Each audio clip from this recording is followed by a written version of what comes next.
পুরো মধ্যপ্রাচ্য জুড়ে চলছে তৃতীয় বিশ্বযুদ্ধের উত্তেজনা।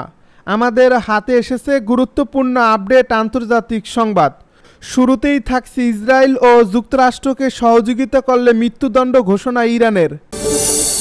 এবারে জানিয়ে দিব 7 দিনের মধ্যেই ইরানে ফের হামলা চালাবে যুক্তরাষ্ট্র ও ইসরায়েল।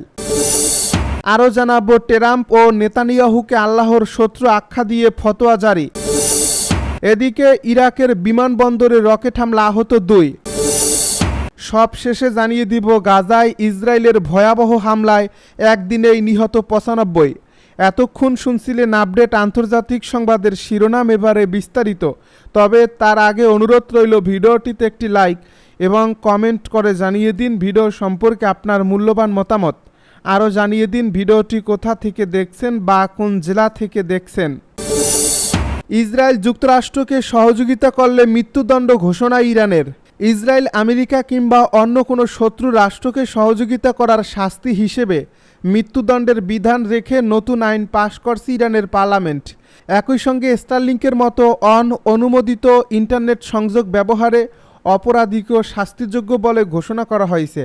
আইনের ভাষায় বলা হয়েছে, দেশের নিরাপত্তা বা জাতীয় স্বার্থের বিরুদ্ধে গিয়ে ইসরায়েল যুক্তরাষ্ট্র কিংবা অন্য কোনো শত্রু রাষ্ট্র ও গোষ্ঠী বা তাদের এজেন্টদের হয়ে গোয়েন্দা বা কোনো ধরনের কার্যক্রম পরিচালনা করলে তা মানবজাতির বিরুদ্ধে অপরাধের শামিল।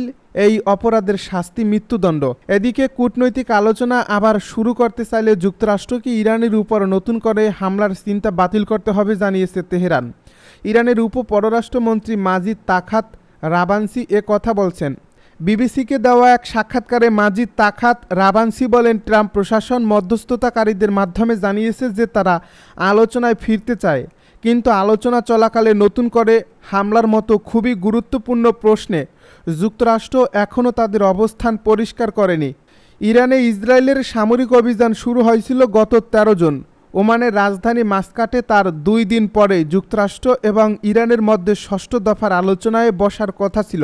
তিনি আরও বলেন, ইরান শান্তিপূর্ণ ব্যবহারের জন্য ইউরেনিয়াম সমৃদ্ধকরণে সক্ষম।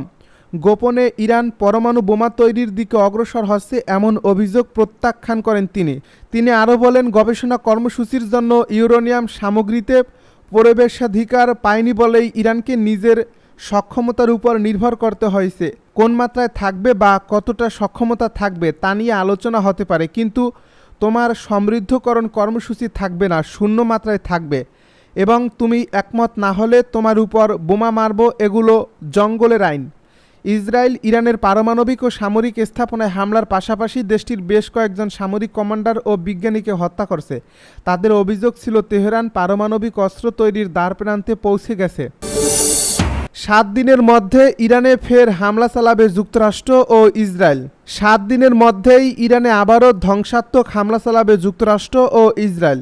মধ্যপ্রাচ্যের উত্তেজনার রেশ কাটতে না কাটতেই এমন বিস্ফোরক মন্তব্য করলেন তেহরান বিশ্ববিদ্যালয়ের রাষ্ট্রবিজ্ঞান অনুষদের প্রধান ইব্রাহিম মোত্তাকি।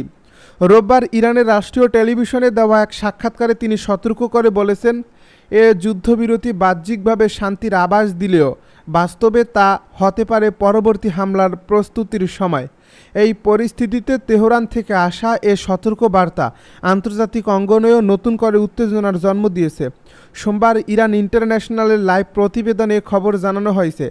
মোক্তাকি ইরানের কর্মকর্তাদের এ যুদ্ধবিরতি গুরুত্বের সঙ্গে না নেওয়ার আহ্বান জানিয়েছেন। তিনি বলেছেন, ইরানি কর্মকর্তারা এবার হামলার লক্ষ্যবস্তু হবেন।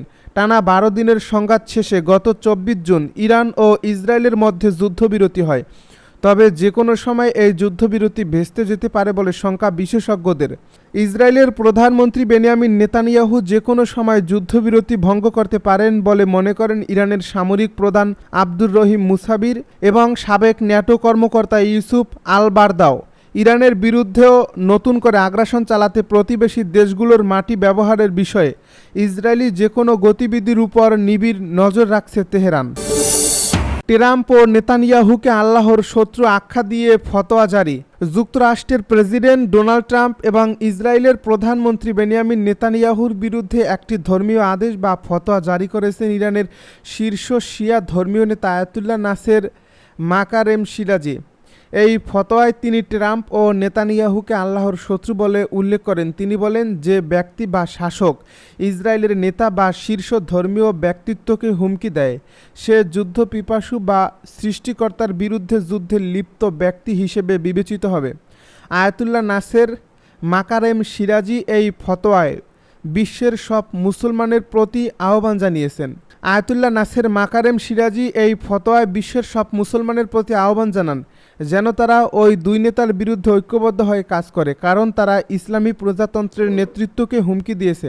ফতোয়ায় আরও বলা হয়, যে ব্যক্তি বা শাসক ইসলামের নেতা বা শীর্ষ ধর্মীয় ব্যক্তিত্বকে হুমকি দেয়, সে যুদ্ধপিপাসু বা সৃষ্টিকর্তার বিরুদ্ধে যুদ্ধে লিপ্ত ব্যক্তি হিসাবে বিবেচিত হবে। ফতোয়ায় আরও বলা হয়েছে, এই শত্রুদের সঙ্গে মুসলিম বা কোনো ইসলামী রাষ্ট্রের পক্ষ থেকে যে কোনো ধরনের সহযোগিতা বা সমর্থন অবৈধ এবং নিষিদ্ধ। সব মুসলমানের উচিত এই শত্রুদের কথাবার্তা ও কাজের জন্য তাদের অনুতপ্ত করা। এছাড়াও এতে আরও বলা হয়েছে, যদি কোনো মুসলমান তার ধর্মীয় দায়িত্ব পালনের পথে ক্ষতি বা কষ্টের সম্মুখীন হয়, তাহলে সে সৃষ্টিকর্তার রাস্তায় সংগ্রামরত একজন যোদ্ধার পুরস্কার লাভ করবে ইনশাল্লাহ। এই ফতোয়ার পেছনে ইসরায়েল ও ইরানের সাম্প্রতিক সামরিক উত্তেজনাকে এই কারণ হিসেবে দেখছেন বিশ্লেষকেরা। ইরাকের বিমানবন্দরে রকেট হামলা, আহত 2। ইরাকের কিরকুক বিমানবন্দরে সামরিক সেকশনে 2টি রকেট আঘাত এনেছে। সোমবার রাতের এই হামলায় 2 নিরাপত্তা কর্মী সামান্য আহত হন বলে এএফপিকে জানিয়েছেন একজন জ্যেষ্ঠ নিরাপত্তা কর্মকর্তা। এছাড়া আরেকটি রকেট কিরকুক শহরের একটি বাড়িতে আঘাত হানে, এতে বেশ ক্ষয়ক্ষতি হয়েছে। নাম প্রকাশে অনিচ্ছুক ওই জ্যেষ্ঠ নিরাপত্তা কর্মকর্তা বলেন, কিরকুক বিমানবন্দরের সামরিক সেকশনে 2টি কাতিউসোয়া রকেট আঘাত হানে, এতে 2 নিরাপত্তা কর্মী সামান্য আহত হন। কর্মকর্তার মতে একটি রকেট বিস্ফোরিত হয়নি। তিনি আরও বলেন, তৃতীয় রকেটটি উরুবা পাড়ার একটি বাড়িতে আঘাত হানে, যার ফলে বাড়িটির কিছু ক্ষয়ক্ষতি হয়েছে। কিরকুকের বিমানবন্দরের সামরিক সেক্টরে ইরাকি সেনাবাহিনী, ফেডারেল পুলিশ এবং হাশেদ আল সাবির ঘাঁটি রয়েছে। কিরকুক আন্তর্জাতিক বিমানবন্দর কর্তৃপক্ষ জানিয়েছে, এই বিমানবন্দরের কোনো ক্ষতি হয়নি এবং হামলার কারণে বিমান চলাচল ব্যাহত হয়নি। এদিকে এই রকেট হামলার দায় এখন পর্যন্ত কেউ স্বীকার করেনি। গাজায় ইসরায়েলের ভয়াবহ হামলায় একদিনেই নিহত 95। ফিলিস্তিনি ছিটমহল গাজায় কয়েক সপ্তাহের মধ্যে সবচেয়ে তীব্র আক্রমণ চালিয়েছে ইসরায়েল, এতে অন্তত 95 জন নিহত হয়েছেন। সোমবার ইসরায়েলি বাহিনী গাজার সমুদ্র সৈকতের একটি জনপ্রিয় ক্যাফে, একটি স্কুল এবং খাদ্য ত্রাণ কেন্দ্রগুলোতে বোমা বর্ষণ করছে। তারা একটি হাসপাতালে হামলা চালিয়ে আরও বেশ কয়েকজনকে আহত করছে। আল জাজিরা জানিয়েছে, এদিনের এসব হামলায় গাজা সিটি ও ভূখণ্ডটির উত্তরাংশ অন্তত 62 জন নিহত হয়েছেন। এদের মধ্যে উত্তর গাজার সমুদ্র তীরবর্তী আল বাকা ক্যাফেতে চালানো ভয়াবহ হামলায় 39 জন নিহত হয়েছেন। এখানে নিহতদের মধ্যে নারী ও শিশুদের পাশাপাশি বিশিষ্ট সাংবাদিক ইসমাইল আবু হাতাবও রয়েছেন। এক প্রত্যক্ষদর্শী আল জাজিরাকে জানিয়েছে, ইসরায়েলি যুদ্ধবিমান এই হামলাটি চালিয়েছে। সাংবাদিক, অধিকার কর্মী ও দূরবর্তী কাজ যারা করেন তাদের কাছে গাজার ভূমধ্যসাগরীয় উপকূলে অবস্থিত এই ক্যাফে খুবই সুপরিচিত। এই ক্যাফেটিতে ইন্টারনেট ছিল, বসে থাকা এবং কাজ করারও সুযোগ ছিল।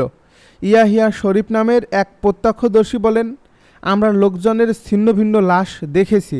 এই জায়গাটির সঙ্গে রাজনীতি বা সামরিক কারোর কোনো সম্পর্ক ছিল না। একটি জন্মদিনের পার্টি উপলক্ষে ক্যাফেটি শিশুসহ লোকজনে ভরা ছিল।